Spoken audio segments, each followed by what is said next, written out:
Yo guys, this is George. Greeno. We out picking today. Found a ton of shit. So check this video out and let us know what you think. Had a great time, man. Ended up in Princeton, and Allentown. Found some killer stuff. Met some cool people. Yeah, it was fun, man. We had a good day. So, nice weather. I left at 5:30 this morning. It's about 7. I got a 3-hour drive home, so it's been a long day. So he's gonna get out of here. I'm gonna get out of here and check out what we got, and I'll send you a link over to see his, and I'm sure he'll do the same. Absolutely. Peace. Later. What's up, guys? George back again. Hope you liked the intro video that Greeno and I shot when we got home from our road trip this past weekend. Greeno and I went out with my brother Kyle and a buddy of mine, Jason, that I work with. We went to Allentown. We went to Double Decker Records, which I've never been. Greeno told me about it. And then we took a ride over to Princeton from there. So it was a nice day, kind of a quick trip, long day. I definitely would love to go back to Double Decker again. I found some really cool stuff, which I'll show. This is going to be like a part 1 of new finds that I've gotten over the last month or so. This is stuff that I just got at the on the road trip this week. I have probably about 50 other albums that I've gotten over the past couple months that I haven't shown yet.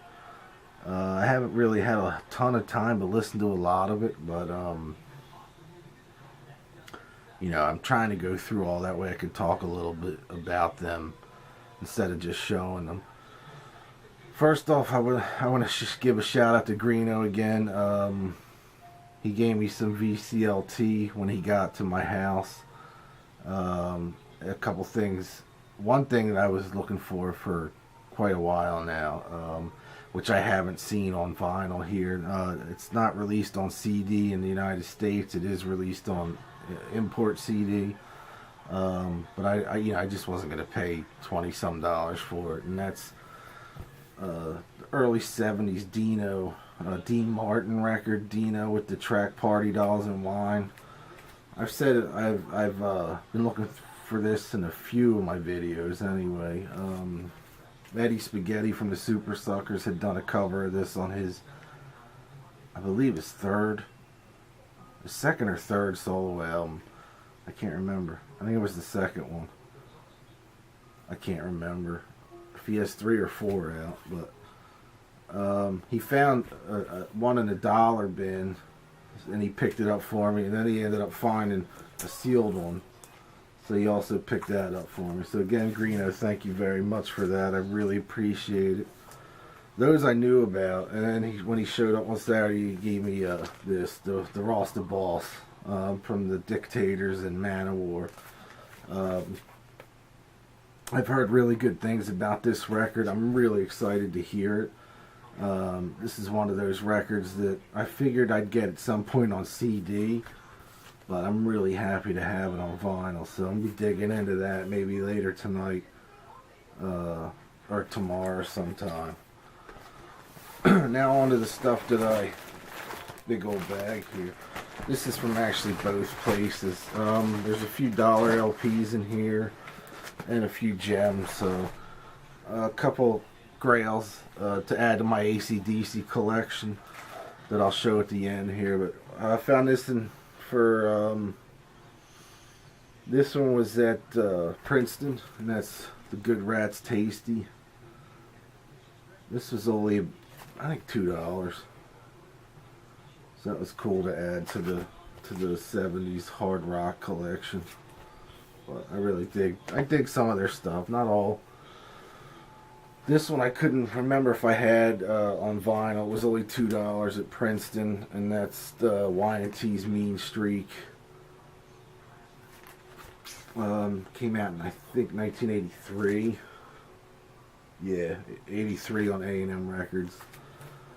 I had this on CD for a while. I remember really liking this record, so I'm looking forward to revisiting it on vinyl.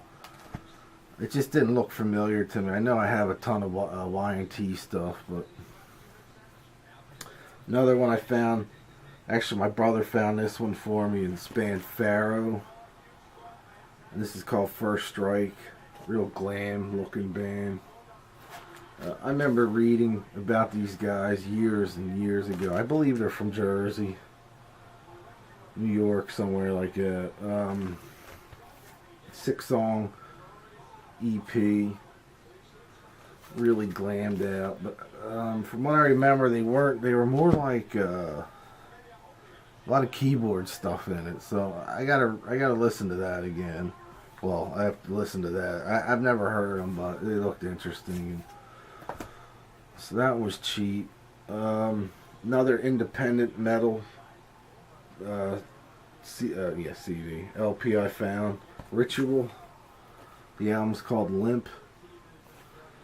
Another Jersey band. This came out in 1987. It's like a private press thing. Not familiar with this at all, but it looked cool. And I like getting the early private press stuff from bands. You just never know what you're going to come across, but I don't think I've ever heard this one. So I'm looking forward to hearing that. I think that was it as far as Princeton goes, believe it or not. I spent more money at... no, I still got a couple more from Princeton, but I spent more money at Double Decker. Twisted Sisters, You Can't Stop Rock and Roll 12-inch. It's the only one I needed. Greeno actually found this, and when I saw it, I'm like, I definitely don't have that one. He said, here, take it. Because I had found them, I think 4 or 5 other 12 inches, Twisted Sister one, that he scooped up that I had already. And they had various live tracks and stuff on it. This one has 3 tracks I'm not real familiar with. I don't think they were on any albums. Feel the Power, 4-Barrel Heart of Love, and One Man Woman. I think they're all unreleased tracks. Come to think of it now, I think they were on the Spitfire reissue CD for this album. But it was cool to see this. And again, Greeno, thank you for hooking me up with that. Black Oak, Arkansas, Keep the Faith. This was a $1 record. Pretty killer. This is an early one. I think this is like 72, 71, 72. So, pretty killer. I found these 2 soundtrack, like horror sounds, or I don't know what you would call them, but I like them because of the covers. Halloween Horrors. These were in the $1 bin, by the way. And check that out. The witches on the back. Pretty cool. And one called Ghostly Sounds. Killer. Check him out. They're just kind of, what would you call them? I don't know. Sound effects, I guess. They're pretty cool. The artwork alone is worth the $1 for them. Now on to the Double Decker stuff. Like I said, I'd never been there before.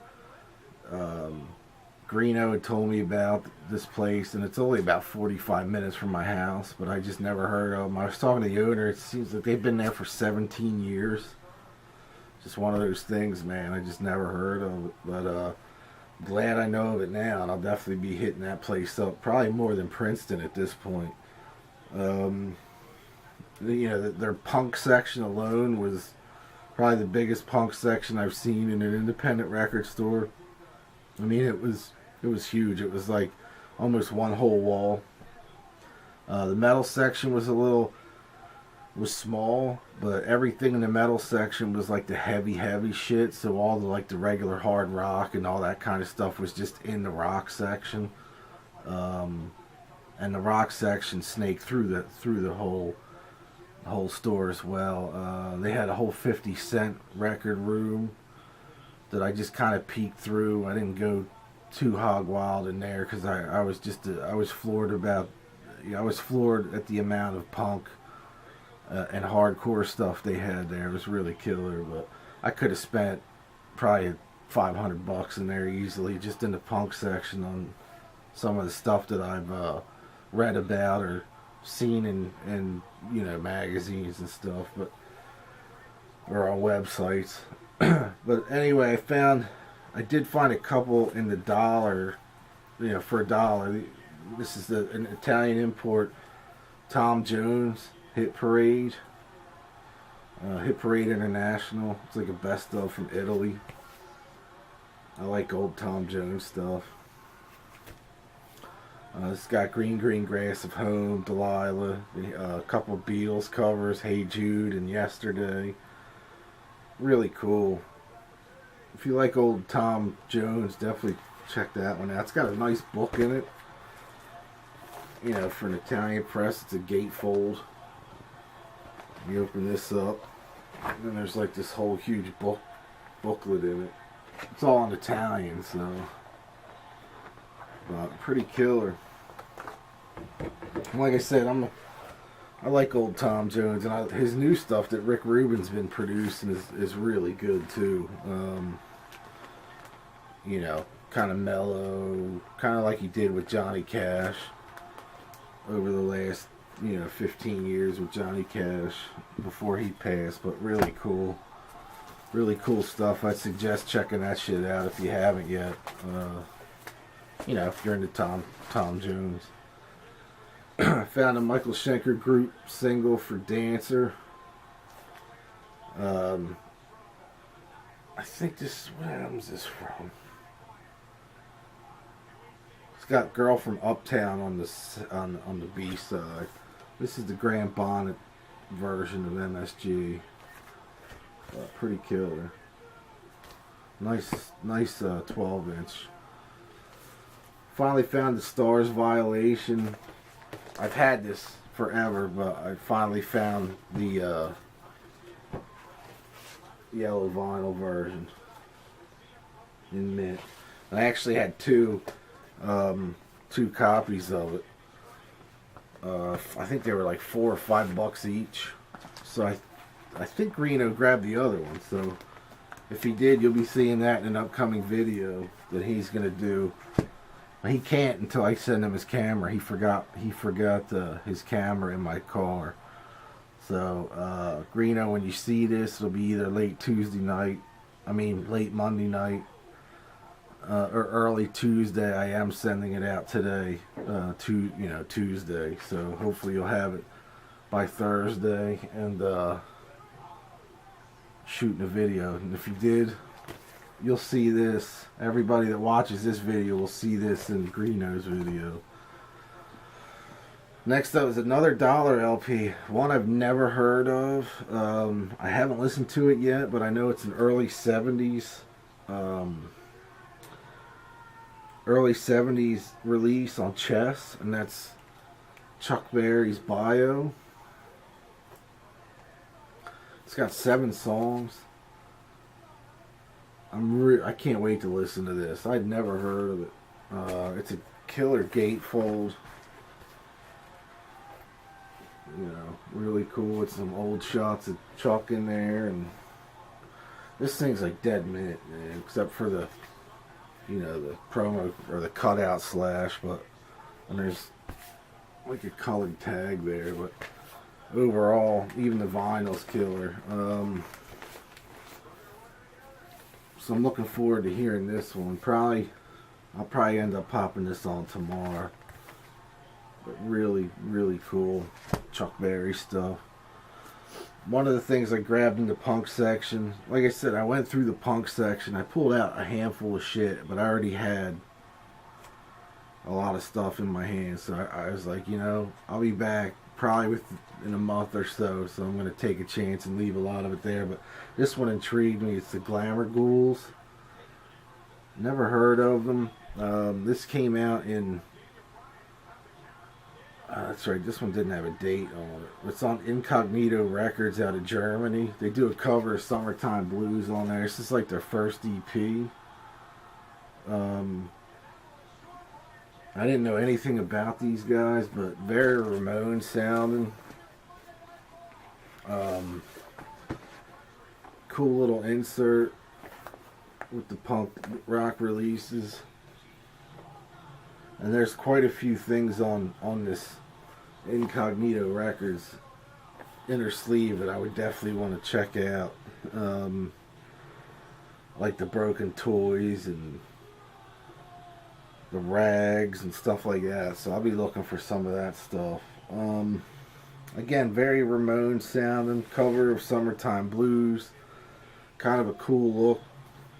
They kind of have that whole Ramonesy, glammy look. Some of them kind of glam looking, but really cool. Cool cover too, man. It's called Top of the World Now is the name of the EP or mini album. But pretty killer.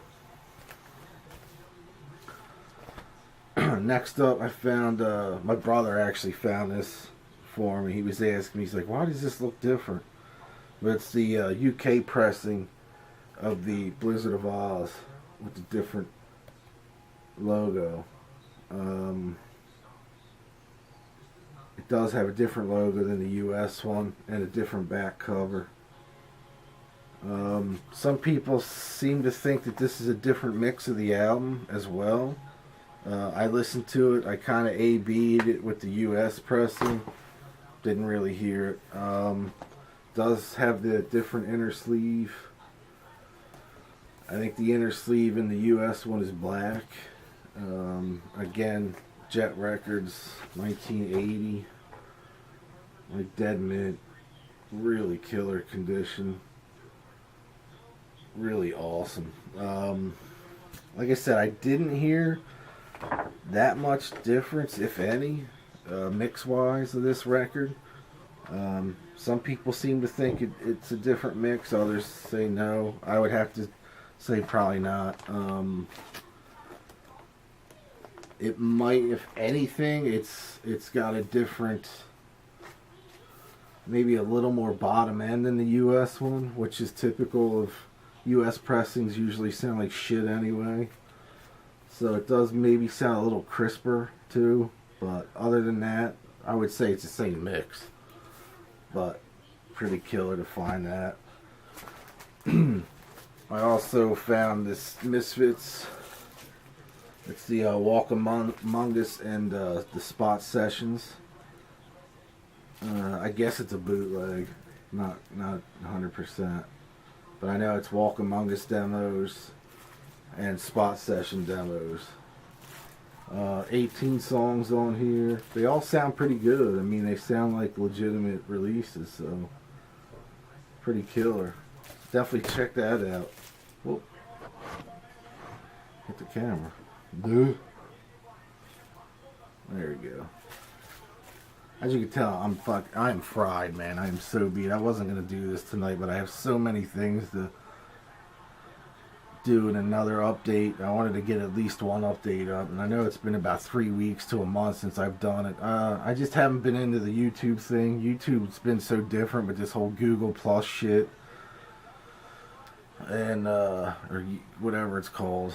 I'm just not feeling it right now. Hopefully they'll make some changes, because it's kind of like I don't want to do them anymore, and I don't want that. I mean, I do want to do the updates, but it just seems more of a pain in the ass now for some reason. I can't tell when people comment. I can't tell now if I get new subscribers. I don't even think if anybody emails me or PMs me. I can't tell. It's just bizarre. But anyway, the last two things I got were another grails to add to my AC/DC collection. These I got a double-decker as well. The first one being AC/DC's First Night at Rock in Rio 85 double live LP. Kind of blank. It made to look like the old 70s bootlegs. This is on trademark quality. There's 100 of these made. This is number 79 in this color. Sounds great, I thought, for the age. It is a soundboard. There is a few different 85 soundboards floating around from Rockin' Rio. This is one of the better ones. So definitely, if you see this, check it out. And these were dirt cheap at these usually run 50 to 75 bucks each. These were $21 each at Double Decker. So I mean, if you're looking for these, I think he had more of this one. In the AC/DC section. And finally, AC/DC Brian at Johnson City, 1988 soundboard. Again, one of 100 in this color. I believe this was red swirl. This is number 50. Another soundboard. This one sounds better than the Rockin' Rio. This is a newly discovered soundboard within the last year or two from Johnson City, on the Blow Up Your Video tour. So it was really cool because you get tracks like obviously Heat Seeker, That's the Way I Want to Rock and Roll, stuff that they haven't done in a long time, if ever again, after this tour. The Rockin' Rio one, they did like Guns for Hire. I guess this would be the Flick of the Switch tour. No, that can't be right if it's 85. Yeah, the end of the Flick of the Switch tour, because they do Guns for Hire. But pretty killer. Definitely check these two out if you get a chance. There is other AC/DC titles on this label that I do want to search out at some point, but you know, they just didn't have them, or else I would have them. They get them infrequently, he said, so I'll definitely be emailing or calling. Anyway, that's it for this road trip update. I'll be doing another update within the next week, or the next couple days anyway. Like I said, I've got about 50 titles maybe. I gotta break those down, and the ones I listened to compared to the ones I didn't, and show them. But anyway, a lot of punk in that stuff. Anyway, thanks again for everybody for subscribing. Thanks for watching. I am beat, so I'm going to bed. So that's all I have to say about that. Peace. See you soon.